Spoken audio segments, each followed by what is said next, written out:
أعوذ بالله من الشيطان الرجيم. بسم الله الرحمن الرحيم. وإن كادوا ليفتنونك عن الذي أوحينا إليك لتفتري علينا غيره وإذا لاتخذوك خليلا ولولا أن ثبتناك لقد كدت تركن إليهم شيئا قليلا إذا لأذقناك ضعف الحياة وضعف الممات ثم لا تجد لك علينا نصيرا. അസ്സലാമു അലൈക്കും വറഹ്മത്തുള്ളാഹി വബറകാതുഹു. ഖുർആൻ വദം 903 ദിവസത്തിലേക്ക് എല്ലാവരെയും ഹാർദമായി സ്വാഗതം ചെയ്യുന്നു. സൂറത്ത് ഇസ്രായിലെ 73 മുതൽ 75 വരെയുള്ള ആയത്തുകളാണ് ഇന്ന് പഠന വിധേയമാക്കുന്നത്. ക്ലാസ് ആരംഭിക്കുന്നതിനായി ആദരണീയനായ ഡോക്ടർ എ.ഐ. വിലായത്തുള്ള സാഹിബിനെ ക്ഷണിക്കുന്നു. അസ്സലാമു അലൈക്കും വറഹ്മത്തുള്ളാഹി വബറകാതുഹു. അഊദു ബില്ലാഹി മിനശ് ശൈത്വാനിർ റജീം. ബിസ്മില്ലാഹിർ റഹ്മാനിർ റഹീം. വഇൻ കാദൂ ലയഫ്തിനൂനക അനില്ലദീ ഔഹൈനാ ഇലൈക ലിതഫ്തരി അലൈനാ ഗൈറഹു വഇദൻ ലത്തഖദൂക ഖലീലാ ولولا أن ثبتناك لقد كدت تركن إليهم شيئا قليلا إذا لأذقناك ضعف الحياة وضعف الممات ثم لا تجد لك علينا نصيرا. صدق الله العلي العظيم. سورة الإسراء 73 മുതൽ 75 വരെയുള്ള ആയത്തുകളാണ് ഞാൻ നിങ്ങളെ കേൾപ്പിച്ചിട്ടുള്ളത്. മുഴുവൻ മനുഷ്യരെയും തങ്ങളുടെ കർമ്മപുസ്തകവുമായി അള്ളാഹുവിന്റെ മുന്നിൽ ഹാജരാക്കപ്പെടുന്ന നാളിനെ കുറിച്ചാണ്. അന്ന് വലത് കൈയിൽ കർമ്മപുസ്തകം നൽകപ്പെടുന്നവര് ആഹ്ലാദത്തോടുകൂടി അത് വായിക്കുകയും മറ്റുള്ളവരെ കാണിക്കുകയും ഒക്കെ ചെയ്യുന്ന അവരുടെ ആ സന്തോഷം പങ്കിടലിന്റെ ആ കാര്യം പരാമർശിക്കുന്ന ആയത്തുകളാണ് നമ്മൾ കഴിഞ്ഞ ദിവസം പഠന വിധേയമാക്കുകയുണ്ടായത്. അവർ തിരിച്ചറിയുന്ന ഒരു കാര്യം, യാതൊരു വിധത്തിലുള്ള അനീതിയും അവർക്ക് നേരിടേണ്ടി വന്നിട്ടില്ല. അവരുടെ കർമ്മപുസ്തകത്തിൽ യാതൊന്നും രേഖപ്പെടുത്താതെ പോയിട്ടില്ല. ഒരു വിധത്തിലുള്ള അക്രമത്തിനോ അനീതിക്കോ അവര് ഇരയാക്കപ്പെട്ടിട്ടില്ല എന്ന സംഗതിയാണ്. വലാ യുദ്ലമൂന ഫതീല. ഒരു കാരക്കക്കുരുവിന്റെ മുകളിലുള്ള നാരിനെ സമാനമായതുപോലും ഒരു നീതി നിഷേധമായിട്ട് അല്ലെങ്കിൽ അവകാശം നഷ്ടപ്പെടുത്തപ്പെട്ടതായിട്ട് അവർക്ക് കാണാൻ സാധിക്കുകയില്ല. ഈ ഒരു തിരിച്ചറിവാണ് ആ നേരത്തെ അവർക്ക് ഉണ്ടാവുക എന്നതാണ് ഇന്നലെ നമ്മൾ വായിച്ച ആ ആയത്തില് അവസാനമായിട്ട് സൂചിപ്പിക്കപ്പെടുന്നു. ഈ ഭൗതിക ലോകത്ത് സത്യവും നീതിയും പിൻപറ്റാൻ വേണ്ട ശ്രമങ്ങൾ നടത്താതെ അന്ധതയിൽ കഴിഞ്ഞ ആളുകൾ പാരത്രിക ലോകത്ത് അന്ധരായിട്ട് തന്നെയാണ് ഹാജരാക്കപ്പെടുക. അന്ധരേക്കാൾ പരിതാപകരമായ അവസ്ഥയിലായിരിക്കും അവര് ഉണ്ടാവുക എന്നുകൂടിയാണ് അവിടെ പറയപ്പെട്ടത്. അതിനെ തുടർന്ന് നബി സല്ലല്ലാഹു അലൈഹി വസല്ലമയോട് വ്യക്തിപരമായി അഭിസംബോധന ചെയ്തുകൊണ്ട് ഒരു കാര്യം അള്ളാഹു ശ്രദ്ധയിൽ കൊണ്ടുവരികയാണ്. അള്ളാഹുവിന്റെ ദൂതനായിട്ട് ദൗത്യം നിർവഹിച്ചു കൊണ്ടിരിക്കെ നബി സല്ലല്ലാഹു അലൈഹി വസല്ലം നേരിട്ട ചില പ്രതികൂല സാഹചര്യങ്ങളും അത് കാരണമായി വ്യക്തിപരമായി അദ്ദേഹം അനുഭവിച്ച ചില മാനസിക അവസ്ഥകളും ഒക്കെ പരാമർശിക്കുന്നുണ്ട് നമ്മൾ ഇന്ന് വായിച്ച ആയത്തുകളിൽ. നമുക്കതിന്റെ നേർക്ക് നേരെയുള്ള സാരമൊന്ന് ആദ്യം മനസ്സിലാക്കാം. വൈൻ കാതു ലയഫ്തിനൂനക അനില്ലദീ ഔഹൈന ഇലൈക. അല്ലാഹു നബി സല്ലല്ലാഹു അലൈഹി വസല്ലമയെ അഭിസംബോധന ചെയ്തുകൊണ്ട് പറയുകയാണ്, അവര് പ്രവാചകരെ താങ്കളെ ഫിത്നയിൽ അകപ്പെടുത്താൻ നിരന്തരമായി ശ്രമിച്ചുകൊണ്ടിരിക്കുന്നുണ്ടാകാം. നബി സല്ലല്ലാഹു അലൈഹി വസല്ലമയുടെ ആ പ്രബോധിത സമൂഹത്തിലെ മക്കയിലെ പ്രമുഖരായ ആളുകൾ, പ്രമാണിമാരൊക്കെ തന്നെ നബി സല്ലല്ലാഹു അലൈഹി വസല്ലമയുടെ പ്രബോധനത്തിന് വേണ്ട വിധത്തിൽ ശ്രദ്ധ കൊടുത്തില്ല എന്ന് മാത്രമല്ല, നബി സല്ലല്ലാഹു അലൈഹി വസല്ലമയെ തന്റെ ദൗത്യത്തിൽ നിന്ന് തെറ്റിക്കാൻ വേണ്ടിയുള്ള പല തന്ത്രങ്ങളും അവർ ആവിഷ്കരിക്കുന്നുണ്ടായിരുന്നു. നബി സല്ലല്ലാഹു അലൈഹി വസല്ലമയെ ഫിത്നയിൽ അകപ്പെടുത്താൻ, കുഴപ്പത്തിൽ അകപ്പെടുത്താൻ വേണ്ടി പ്രലോഭനമായിട്ടും ഭീഷണിയായിട്ടും സംഘം ചേർന്ന് നബി സല്ലല്ലാഹു അലൈഹി വസല്ലമയെ ദ്രോഹിക്കുന്ന വിധത്തിലും സാമൂഹ്യമായും കുടുംബപരമായും സാമ്പത്തികമായും ഒക്കെ ബഹിഷ്കരിച്ചുകൊണ്ട് നബി സല്ലല്ലാഹു അലൈഹി വസല്ലമയെ ഒറ്റപ്പെടുത്തുവാനൊക്കെ അവര് നിരന്തരം ശ്രമിച്ചുകൊണ്ടിരുന്നതാണ്. അവരുടെ അതിനുള്ള താല്പര്യം അദ്ദേഹത്തെ ലിയഫ്തിനൂനക അനില്ലദീ ഔഹൈന ഇലൈക, നാം താങ്കൾക്ക് വഹിയായി അവതരിപ്പിച്ച് തന്നിരിക്കുന്നതിൽ നിന്ന് താങ്കളെ തെറ്റിക്കുന്നതിന് വേണ്ടി. നബി സല്ലല്ലാഹു അലൈഹി വസല്ലമക്ക് അള്ളാഹു വഹിയ നൽകിയിരിക്കുന്നത് സത്യമാർഗമാണ്. ആ സത്യമാർഗം ജനങ്ങളെ പ്രബോധനം ചെയ്യുന്നതിന് വേണ്ടിയാണ് നബി സല്ലല്ലാഹു അലൈഹി വസല്ലമയെ അള്ളാഹു ചുമതലപ്പെടുത്തിയിട്ടുള്ളത്. എന്നാൽ ഏതൊരു സത്യ ദർശനവുമായിട്ടാണോ നബി സല്ലല്ലാഹു അലൈഹി വസല്ലം കടന്നു വന്നിട്ടുള്ളത്, അതിൽ നിന്ന് വെളിപാടുകളായിട്ട് നബി സല്ലല്ലാഹു അലൈഹി വസല്ലമക്ക് നൽകപ്പെട്ടിരുന്ന ആ ആദർശത്തിൽ നിന്ന് അദ്ദേഹത്തെ ഫിത്നയിൽ അകപ്പെടുത്തിക്കൊണ്ട് അകറ്റിക്കളയാൻ,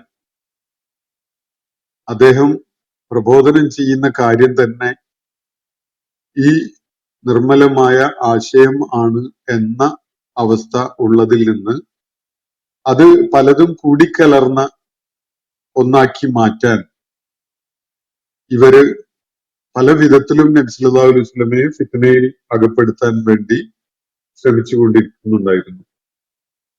അപ്പോ നാം താങ്കൾക്ക് വഹിയായിട്ട് നൽകിയിട്ടുള്ളതിൽ നിന്ന് താങ്കളെ ഫിത്നയിൽ അകപ്പെടുത്തിക്കൊണ്ട് അകറ്റുവാൻ അവര് പരിശ്രമിച്ചെന്ന് വരും. അവരുടെ പരിശ്രമം അതിനുള്ളതാണ്. എന്നിട്ട് എന്താണ് അതുകൊണ്ട് അവർ ഉദ്ദേശിക്കുന്നത്? ഈ തഫ്തരി അലൈന ഗൈറ, എന്നിട്ട് അള്ളാഹു അവതരിപ്പിച്ചതാണ് എന്ന വിധത്തിൽ താങ്കൾ ചിലതൊക്കെ അതില് കൂട്ടിക്കലർത്തിയിട്ട് വ്യാജമായിട്ട് കൂട്ടിച്ചേർത്ത് അതാണ് ദീന് എന്ന് പറയുന്ന വിധത്തിൽ പറയുന്നതിന് വേണ്ടി. എന്ന് പറഞ്ഞാൽ അള്ളാഹു നബി സല്ലല്ലാഹു അലൈഹി വസല്ലമക്ക് അവതരിപ്പിച്ചു കൊടുത്തിട്ടുള്ള ദീന് പലതും അതിൽ കൂട്ടിക്കലർത്തി പല വ്യാജമായ അല്ലെങ്കിൽ ബാഹ്യമായ ആശയങ്ങളൊക്കെ അതിൽ ഉൾപ്പെടുത്തിയിട്ട് ഈ മക്കയിലെ ആളുകൾക്ക് സ്വീകാര്യമായതാക്കി മാറ്റുക. അങ്ങനെ അള്ളാഹു എന്താണോ അവതരിപ്പിച്ചത് അതിന്റെ നിർമ്മലതയും അതിന്റെ പൂർണ്ണതയും നഷ്ടപ്പെടുത്തിയിട്ട് അതിനെ വ്യാജമായ പലതും കൂട്ടിക്കലർത്തി ഇവർക്ക് തൃപ്തിപ്പെട്ടതാക്കി മാറ്റുകയും അള്ളാഹുവിന്റെ ദീനിനെ അതിന്റെ തെളിമയോടുകൂടി അവതരിപ്പിക്കുന്നതിൽ നിന്ന് നബി സല്ലല്ലാഹു അലൈഹി വസല്ലമയെ തെറ്റിക്കുകയും ചെയ്യുക എന്ന ഉദ്ദേശത്തോടു കൂടി അവര് നിരന്തരം പ്രയത്നിക്കുന്നുണ്ടായേക്കാം. ഇതൻ അങ്ങനെ താങ്കൾ ചെയ്യുകയാണെങ്കിൽ ലത്തഖദൂക ഖലീല, താങ്കളെ അവർ കൂട്ടുകാരനായിട്ട് സ്വീകരിച്ചേക്കും. അപ്പൊ താങ്കളെ അവര് കൂട്ടുകാരനായി സ്വീകരിക്കാം, ഒറ്റപ്പെടുത്തുകയില്ല, ബഹിഷ്കരിക്കുകയില്ല, അദ്ദേഹത്തോട് അക്രമങ്ങളോ ദ്രോഹമോ ഒന്നും ചെയ്യുകയില്ല, അദ്ദേഹത്തെ കൂടെ കൂട്ടി അവർക്ക് വേണ്ടപ്പെട്ട ഒരാളായിട്ട് അവര് കൊണ്ടു നടക്കും എന്ന ഫലം ഉണ്ടാക്കുന്നതിന് വേണ്ടി നബി സല്ലല്ലാഹു അലൈഹി വസല്ലമയെ അദ്ദേഹം മുന്നോട്ട് വെച്ച ആദർശത്തിൽ വെള്ളം ചേർക്കാനും മക്കയിലെ ആളുകളെ തൃപ്തിപ്പെടുത്തുന്ന വിധത്തിലുള്ള വ്യാജമായ ചില കാര്യങ്ങളൊക്കെ അതിൽ കൂട്ടിക്കലർത്താനും ഒക്കെ അവര് നിരന്തരമായി ശ്രമിച്ചുകൊണ്ടിരിക്കുന്നു. അങ്ങനെയാണെങ്കിൽ നബി സല്ലല്ലാഹു അലൈഹി വസല്ലം അവരുടെ ആ പ്രലോഭനങ്ങൾക്ക്, പ്രേരണകൾക്ക്, അവരുടെ സമ്മർദ്ദങ്ങൾക്കും ഒക്കെ വഴങ്ങിക്കൊണ്ട് മറ്റു ചിലതുകൂടി അതിലൊക്കെ ഒന്ന് കൂട്ടിച്ചേർത്ത് കോംപ്രമൈസ് ആവാൻ സന്നദ്ധരാവുകയാണെങ്കിൽ ലത്തഖദൂക ഖലീല, അവര് താങ്കളെ സുഹൃത്തായിട്ട്, കൂട്ടുകാരനായിട്ട് സ്വീകരിക്കും. ഇതാണ് അവര് നൽകുന്ന വലിയ ഓഫർ. ഇങ്ങനെ ഒരു സാഹചര്യത്തിലൂടെ നബി സല്ലല്ലാഹു അലൈഹി വസല്ലം കടന്നുപോയിട്ടുണ്ടായിരുന്നു എന്നതാണ് ഖുർആൻ ചൂണ്ടിക്കാണിക്കുന്നത്. തീർച്ചയായിട്ടും നബി സല്ലല്ലാഹു അലൈഹി വസല്ലമയുടെ പ്രബോധനത്തിന്റെ മക്കയിലെ ആ 10-12 വർഷം ഈ സൂറത്ത് അവതരിക്കുന്ന ആ ഘട്ടം വരെയുള്ള സമയം, അത് പല വിധത്തിൽ നബി സല്ലല്ലാഹു അലൈഹി വസല്ലമയെ അദ്ദേഹം ഏതൊരു ദൗത്യത്തിനു വേണ്ടി നിലകൊണ്ടോ ആ ദൗത്യത്തിൽ നിന്ന് തെറ്റിച്ചു കളഞ്ഞ് അതിനെ തങ്ങൾക്ക് പറ്റുന്ന ഒന്നാക്കി മാറ്റാൻ അവര് നിരന്തരമായി ശ്രമിച്ചുകൊണ്ടിരുന്നതാണ്. അള്ളാഹുവിനെ നമ്മൾ ആരാധിക്കാം, നിങ്ങൾ ഞങ്ങളുടെ ദൈവങ്ങളെയും അല്പമൊക്കെ ഒന്ന് ഗൗനിക്കുന്നവരും പരിഗണിക്കുന്നവരുമാകണം എന്നൊക്കെയുള്ള വിധത്തിലുള്ള കോംപ്രമൈസ് ഫോർമുലയുമായിട്ട് പലപ്പോഴും അവര് നബി സല്ലല്ലാഹു അലൈഹി വസല്ലമയുടെ അടുക്കല് വരാറുണ്ടായിരുന്നു. അധികാരം നൽകാം, നബി സല്ലല്ലാഹു അലൈഹി വസല്ലം ഇച്ഛിക്കുന്ന വിധത്തിലുള്ള പെണ്ണിനെ കല്യാണം കഴിച്ചു കൊടുക്കാം, സമ്പത്ത് കൊടുക്കാം, അങ്ങനെ പല സംഗതികളും പറഞ്ഞുകൊണ്ട് നബി സല്ലല്ലാഹു അലൈഹി വസല്ലമയെ അവര് പ്രലോഭിപ്പിക്കാനും ഇങ്ങനെ അവരുടെ ഇംഗിതത്തിന് അനുസരിച്ച് നിലകൊള്ളുന്ന ഒരാളാക്കി മാറ്റാനും അവര് നിരന്തരം ശ്രമിച്ചുകൊണ്ടിരുന്നതാണ്. അങ്ങനെ അവരുടെ താല്പര്യങ്ങൾ മനസ്സിലാക്കിക്കൊണ്ട് അതിന് വഴങ്ങുന്ന വിധത്തിലുള്ള ഒരു നിലപാടാണ് നബി സല്ലല്ലാഹു അലൈഹി വസല്ലം സ്വീകരിച്ചിരുന്നെങ്കിൽ അദ്ദേഹത്തിന്റെ മാർഗം വളരെ എളുപ്പമാകുമായിരുന്നു. അവരൊക്കെ അദ്ദേഹത്തിന്റെ കൂട്ടുകാരായി, അദ്ദേഹത്തിനെ ശിരസ വഹിക്കുന്നവരായി മാറും എന്നാണ് ആ സാഹചര്യം സൂചിപ്പിച്ചിരുന്ന കാര്യം. പക്ഷെ നബി സല്ലല്ലാഹു അലൈഹി വസല്ലം ഒരിക്കലും തന്നെ ഏതൊരു ദൗത്യവുമായിട്ടാണോ വന്നിട്ടുള്ളത് ആ ദൗത്യത്തിന്റെ വാഹകനും ആ ദൗത്യത്തിനു വേണ്ടി നിലകൊള്ളുന്ന ആളും ആകാൻ ഇടയില്ല. മറിച്ച് മറ്റൊന്നായിട്ട് ചില വ്യാജങ്ങളൊക്കെ അതിൽ കൂട്ടിക്കലർത്തിക്കൊണ്ട് ഈ കാര്യം മുന്നോട്ട് വെക്കുന്ന ഒരാളായിട്ട് മാറും. അള്ളാഹുവിന്റെ ഈ ജീവിത പദ്ധതി, തൗഹീദ് എന്ന ജീവിത ദർശനം, അതില് എന്ത് കൂട്ടിക്കലർത്തിയാലും അത് നാശമായി പോകും. അതിന് പിന്നെ തൗഹീദിന്റെ, അള്ളാഹു മുന്നോട്ട് വെക്കുന്ന ഈ ജീവിത ദർശനത്തിന്റെ ഗുണം അവശേഷിക്കുന്നില്ല. അത് അതിന് യോജിച്ചതല്ലാത്ത ഒന്നായി മാറുകയും ചെയ്യും.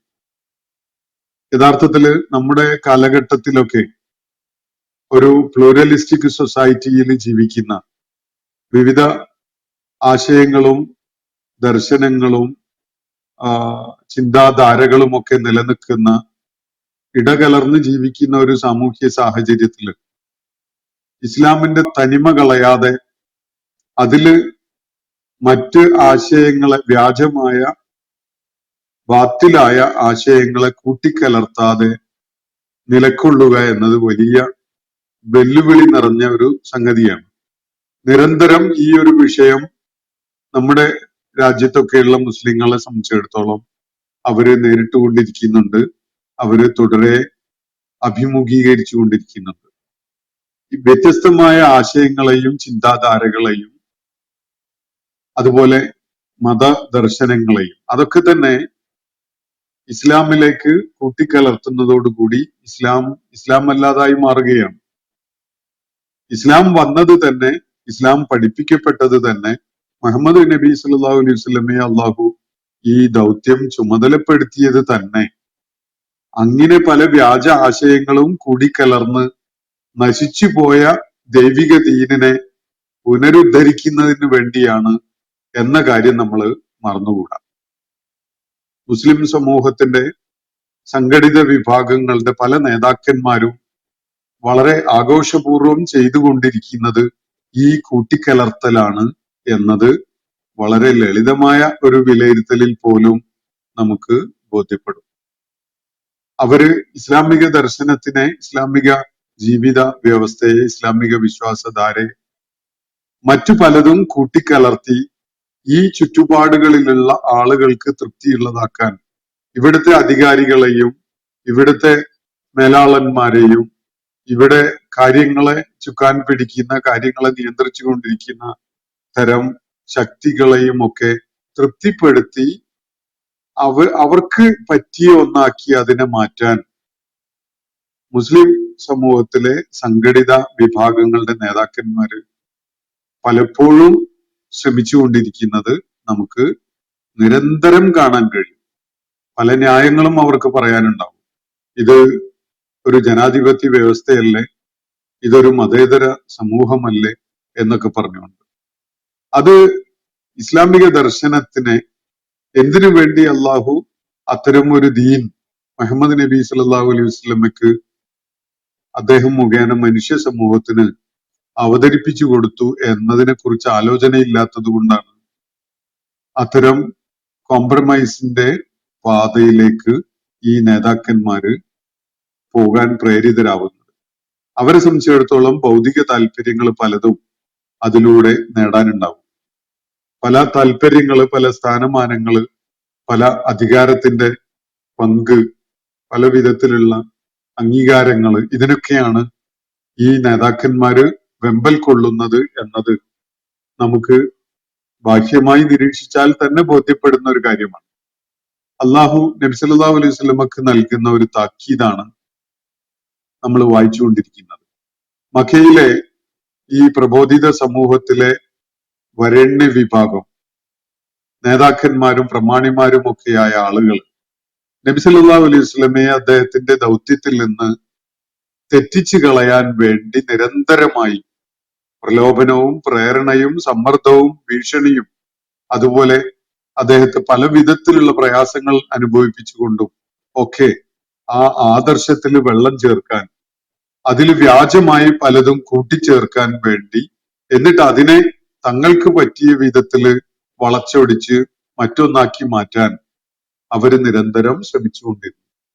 അങ്ങനെ ചെയ്തിരുന്നെങ്കിൽ നമ്മളുടെ കേരളത്തിലെ, ഇന്ത്യയിലെ മുസ്ലിം സമൂഹത്തിന്റെ സംഘടിത നേതാക്കന്മാര് പ്രതീക്ഷിക്കുന്ന പോലെ ഇവരുടെ ഗുഡ് ലിസ്റ്റില് അവര് വരും. ലത്തഖദൂക ഖലീല, ഇതാണ് അള്ളാഹു നബി സല്ലല്ലാഹു അലൈഹി വസല്ലമയോട് പറയുന്നത്. പ്രവാചകരെ, താങ്കള് അവര് പ്രതീക്ഷിച്ച പോലെയുള്ള ഈ കൂട്ടിക്കലർത്തൽ അള്ളാഹു അവതരിപ്പിച്ച ദീനില് ചെയ്യാൻ താങ്കൾ സന്നദ്ധനായെങ്കിൽ അവര് നിന്റെ കൂട്ടുകാരനാകും, അവര് താങ്കളെ കൂട്ടുകാരനായിട്ട് സ്വീകരിക്കും. ഒരു പ്രയാസം ഉണ്ടാവില്ല അവർക്ക്, അവര് തലയിലേറ്റി നടക്കും. പല സംഘടിത സമൂഹത്തിന്റെയും നേതാക്കന്മാരുടെയും മനസ്സിലിരിപ്പ്, അല്ലെങ്കിൽ അവരുടെ ആഗ്രഹവും പ്രതീക്ഷ, കണക്കുകൂട്ടലൊക്കെ ഇതാണ്. ഈ ഇസ്ലാമിന്റെ ശത്രുക്കൾ, അള്ളാഹുവിന്റെ ശത്രുക്കള്, ഇസ്ലാമിനോട് പ്രഖ്യാപിതമായ ശത്രുത പുലർത്തുന്ന ആളുകള് അവര് തങ്ങളെ കൂട്ടുകാരായി, മിത്രങ്ങളായി, വേണ്ടപ്പെട്ടവരായി അങ്ങ് ഏറ്റെടുത്താൽ അത് വലിയ സംഭവമാണ്, അത് വലിയ നേട്ടമാണ് എന്ന വിധത്തില് മനക്കോട്ട പണിയുന്നവരാണ് ഈ സാമുദായിക നേതാക്കന്മാരിൽ പലരും എന്നത് നമുക്ക് ഒരു ബാഹ്യ നിരീക്ഷണത്തിൽ തന്നെ മനസ്സിലാക്കാൻ സാധിക്കും. എന്നാൽ അള്ളാഹു തന്റെ പ്രവാചകന് നൽകുന്ന താക്കീതാണ് നമ്മളിവിടെ വായിക്കുന്നത്. താങ്കള് അള്ളാഹു അവതരിപ്പിച്ച ദീനില് എന്തെങ്കിലുമൊക്കെ കൂട്ടിക്കലർത്തിയിട്ട് ഇനി തഫ്തരി അലൈന ഗൈറഹു, അതല്ലാത്ത ചിലതൊക്കെ അതിൽ നമ്മുടെ പേരിൽ വെച്ച് കെട്ടി താങ്കൾ അവതരിപ്പിക്കുകയാണെങ്കിൽ ഖലീല, അങ്ങനെ സംഭവിക്കുന്നുവെങ്കിൽ അവര് താങ്കളെ കൂട്ടുകാരനായിട്ട്, അവർക്ക് അവരുടെ മിത്രമായിട്ട് സ്വീകരിക്കും എന്നതാണ് ഇവിടെ സൂചിപ്പിക്കപ്പെടുന്ന കാര്യം. നബി സല്ലല്ലാഹു അലൈഹി വസല്ലം അങ്ങനെ ചെയ്തു എന്നതല്ല ഇവിടെ സൂചിപ്പിക്കപ്പെടുന്ന കാര്യം. അങ്ങനെ ചെയ്യാൻ പ്രേരിതനാകുന്ന വിധത്തിലുള്ള പല സമ്മർദ്ദങ്ങളും പ്രലോഭനങ്ങളും ഭീഷണികളും അതിന് നിർബന്ധിതനാക്കുന്ന പല നടപടികളും അവരുടെ ഭാഗത്തുനിന്ന് നിരന്തരം ഉണ്ടായിക്കൊണ്ടിരിക്കുകയായിരുന്നു. അവർ താല്പര്യപ്പെട്ടിരുന്നത് എന്താണ്? ലിതഫ്തരി അലൈന ഗൈറു. അതില് ലിതഫ്തരി അലൈന ഗൈറു, അള്ളാഹു അവതരിപ്പിച്ചതല്ലാത്ത പലതും വ്യാജമായി ചമച്ചുണ്ടാക്കി ഈ ദീനിന്റെ ഭാഗമാക്കി അവതരിപ്പിക്കുക. മക്കയിലെ ആളുകൾക്കും കൂടി തൃപ്തിയാകട്ടെ എന്നുള്ള നിലക്ക് എന്റെ വകയും കുറച്ച് അതിലുണ്ടാവട്ടെ എന്ന നിലക്ക് വല്ലതുമൊക്കെ ചേർത്ത് വെച്ച് കൊടുത്തുകൊണ്ട് അവരെ അങ്ങ് തൃപ്തിപ്പെടുത്താൻ നബി സല്ലല്ലാഹു അലൈഹി വസല്ലം ശ്രമിച്ചിരുന്നെങ്കിൽ തീർച്ചയായിട്ടും അവർ താങ്കളെ കൂട്ടുകാരനായിട്ട് സ്വീകരിക്കുമായിരുന്നു. ഇതാണ് ഇവിടെ പറയുന്ന കാര്യം. അക്ഷരാർത്ഥത്തിൽ പറഞ്ഞാൽ മുസ്ലിം സമുദായത്തിന്റെ സംഘടിത വിഭാഗങ്ങളുടെ പല നേതാക്കന്മാരും ആവേശപൂർവ്വം ചെയ്തുകൊണ്ടിരിക്കുന്നത് ഈ ഒരു ദൈവനിന്ദയാണ് എന്നതിന് യാതൊരു സംശയവുമില്ല. ഇക്കാര്യത്തിൽ നബി സല്ലല്ലാഹു അലൈഹി വസല്ലമക്ക് അള്ളാഹു നൽകുന്ന താക്കീത് യാതൊരു മുൻപിൻ വിചാരവും ഇല്ലാതെയാണ് ഈ നേതാക്കന്മാരും സംഘടിത വിഭാഗങ്ങളും ചെയ്തുകൊണ്ടിരിക്കുന്നത്. അള്ളാഹുവിന്റെ ദീനില് വ്യാജമായ പലതും കൂട്ടിക്കലർത്തി തങ്ങളുടെ സാമൂഹ്യ രാഷ്ട്രീയ ചുറ്റുപാടുകൾക്ക് അതിനെ കൈകാര്യം ചെയ്യുന്ന ആളുകൾക്ക് തൃപ്തിയുള്ളതാക്കി മാറ്റുക എന്ന ഭീകരമായ അബദ്ധമാണ് അവർ ചെയ്തുകൊണ്ടിരിക്കുന്നത്. തുടർന്ന് അള്ളാഹു പറയുന്നത് വലൗല അൻ സബ്ബത്നാക ലഖദ് കിത്ത തർകനു ഇലൈഹിം ശൈഅൻ ഖലീല. അള്ളാഹു പറയുകയാണ് വലൗല അൻ സബ്ബത്നാക, നാം താങ്കളെ ഉറപ്പിച്ചു നിർത്തിയിട്ടുണ്ടായിരുന്നില്ലെങ്കിൽ ലഖദ് കിത്ത തർകനു ഇലൈഹിം ശൈഅൻ ഖലീല, താങ്കള് അവരുടെ ഭാഗത്തേക്ക് കുറേശ്ശെയായിട്ട് അങ്ങ് ചാഞ്ഞു പോകുമായിരുന്നു എന്നാണ് അള്ളാഹു പറയുന്നത്. നബി സല്ലല്ലാഹു അലൈഹി വസല്ലം അങ്ങനെ ഒരു ചാഞ്ചാട്ടവും ചാഞ്ഞു പോകലും അവരുടെ താല്പര്യങ്ങൾക്കനുസരിച്ച് വളഞ്ഞ് ചെരിഞ്ഞ് ഒടിഞ്ഞ് നിന്ന് കൊടുക്കലും ഒന്നും ചെയ്യുകയുണ്ടായിട്ടില്ല. അങ്ങനെ ചെയ്യാതിരുന്നത് അള്ളാഹു സുബ്ഹാനഹു വ തആല അദ്ദേഹത്തിന്റെ പാദങ്ങളെ ഉറപ്പിച്ചു നിർത്തിയത് കൊണ്ടും അദ്ദേഹത്തെ ദൃഢചിത്തനാക്കി നിർത്തിയത് കൊണ്ടും ആണ് എന്നാണ് ഇവിടെ അള്ളാഹു പറയുന്നത്. എങ്ങാനും അള്ളാഹു അദ്ദേഹത്തെ അങ്ങനെ ഉറപ്പിച്ചു നിർത്തിയിട്ടുണ്ടായിരുന്നില്ലെങ്കിൽ നബി സല്ലല്ലാഹു അലൈഹി വസല്ലം അവരുടെ താല്പര്യങ്ങൾക്കനുസരിച്ച് അങ്ങനെ ചാഞ്ഞും വളഞ്ഞും ഒക്കെ നിന്നു കൊടുക്കുന്ന കുറേശ്ശെ അവരിലേക്ക് അങ്ങ് ചാഞ്ഞു നിന്നു കൊടുക്കുന്നവൻ ആയി മാറുമായിരുന്നു എന്നാണ് അള്ളാഹു ഇവിടെ ചൂണ്ടിക്കാണിക്കുന്നത്. വലൗല അൻ സബ്ബത്നാക ലഖദ് കിത്ത തർകനു ഇലൈഹിം ശൈഅൻ ഖലീല, കുറേശ്ശെയായിട്ട് താങ്കൾ അവരിലേക്ക് ചാഞ്ഞവനായിട്ട് മാറുമായിരുന്നു അള്ളാഹു താങ്കളെ ഉറപ്പിച്ചു നിർത്തിയിട്ടുണ്ടായിരുന്നില്ലെങ്കിൽ എന്നാണ് ഇവിടെ പറയുന്നത്. വൈദൻ, അങ്ങനെ എങ്ങാനും നബി സല്ലല്ലാഹു അലൈഹി വസല്ലം അവരിലേക്ക് ചാഞ്ഞു പോകുന്നവനായി മാറിയിട്ടുണ്ടായിരുന്നെങ്കിൽ ലഅദഖ്നാക ളിഅഫൽ ഹയാത്തി വളിഅഫൽ മമാത്ത്, താങ്കളെ നിശ്ചയമായിട്ട് നാം ഈ ഭൗതിക ലോകത്തും പാരത്രിക ലോകത്തും ഇരട്ടി ശിക്ഷ അനുഭവിപ്പിക്കുമായിരുന്നു എന്നാണ് അള്ളാഹു പറയുന്നത്. എങ്ങാനും നബി സല്ലല്ലാഹു അലൈഹി വസല്ലം അതിലേക്ക് ചാഞ്ഞു പോയിട്ടുണ്ടായിരുന്നെങ്കിൽ ഈ ആളുകളുടെയൊക്കെ ഒരു തൃപ്തി നേടാൻ വേണ്ടി ആദർശത്തിൽ വെള്ളം ചേർത്ത് അതിൽ വ്യാജമായി ചിലതൊക്കെ കൂട്ടിക്കലർത്തി അവരുടെ തൃപ്തി കരസ്ഥമാക്കാൻ വേണ്ടിയുള്ള ഒരു ശ്രമമാണ് നബി സല്ലല്ലാഹു അലൈഹി വസല്ലം നടത്തിയിരുന്നതെങ്കിൽ നമ്മുടെ സമൂഹത്തിലെ പല നേതാക്കന്മാരും വളരെ പച്ചയായി ചെയ്തുകൊണ്ടിരിക്കുന്ന ആ ഒരു കാര്യം നബി സല്ലല്ലാഹു അലൈഹി വസല്ലം ചെയ്തിട്ടുണ്ടായിരുന്നെങ്കിൽ അള്ളാഹു ഇവിടെ പറയുന്നത് ലഅദഖ്നാക, നാം താങ്കളെ അനുഭവിപ്പിക്കുമായിരുന്നു, ആസ്വദിപ്പിക്കുമായിരുന്നു. ലഅഫൽ ഹയാത്ത്, ഈ ഭൗതിക ലോകത്തെ ജീവിതകാലത്തെ ഇരട്ടി ശിക്ഷ. അതുപോലെ വലഅഫൽ മമാത്ത്, മരണത്തിന് ശേഷമുള്ള പാരത്രിക ലോകത്തെ ഇരട്ടി ശിക്ഷ അനുഭവിപ്പിക്കുമായിരുന്നു എന്നാണ് അള്ളാഹു പറയുന്നത്. ثم لا تجد لك علينا نصيرا.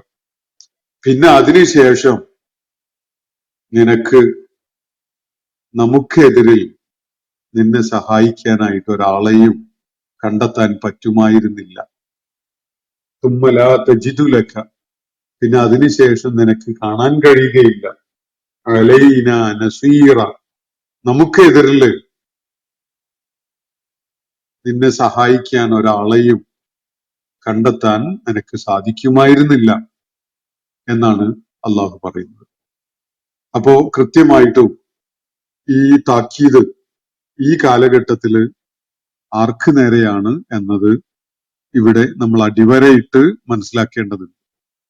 ഈ അള്ളാഹുവിന്റെ ദീനില് പലതും കൂട്ടിക്കലർത്തി അതിനെ ദീനല്ലാതാക്കി മാറ്റിക്കളയുന്ന നേതാക്കന്മാരെ കാത്തിരിക്കുന്നത് എന്താണ് എന്നതും ഇവിടെ കൃത്യമായി സൂചന നൽകപ്പെടുന്നുണ്ട്.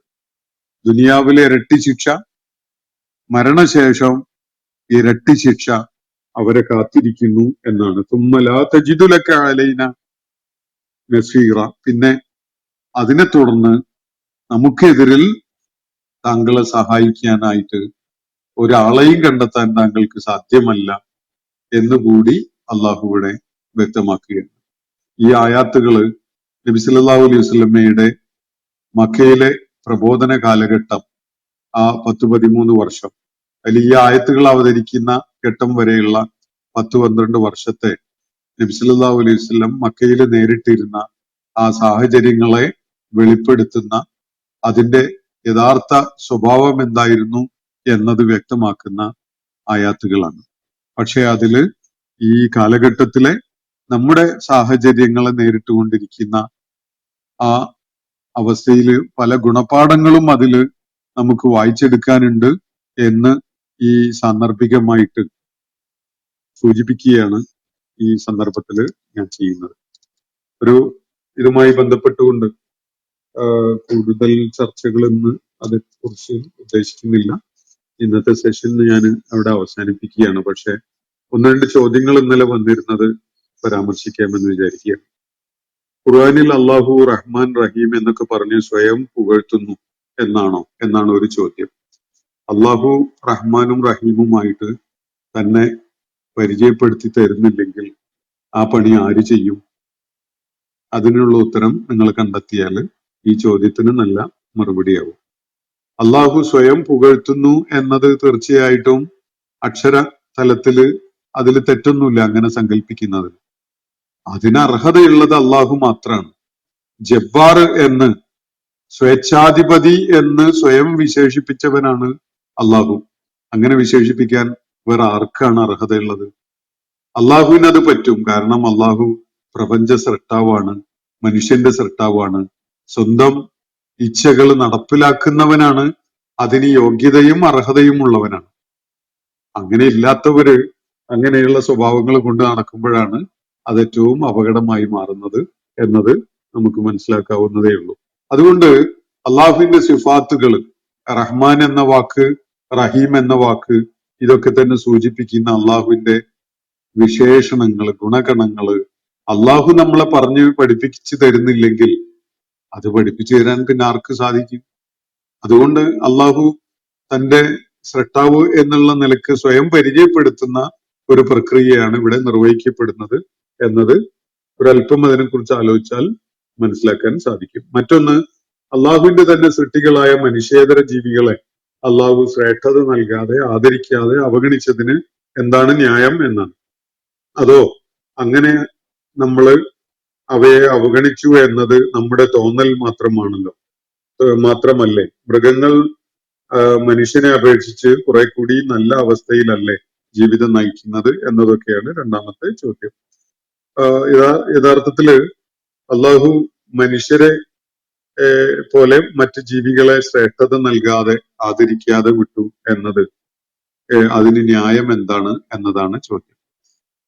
യഥാർത്ഥത്തിൽ അള്ളാഹുവിനെ സൃഷ്ടാവായിട്ട് മനസ്സിലാക്കിയ ഒരാളാണെങ്കിൽ സ്വാഭാവികമായിട്ടും മനസ്സിലാക്കേണ്ട ഒരു കാര്യം അള്ളാഹു എന്തിനു വേണ്ടിയാണ് ഓരോന്നിനെയും സൃഷ്ടിച്ചത് എന്നതാണ്.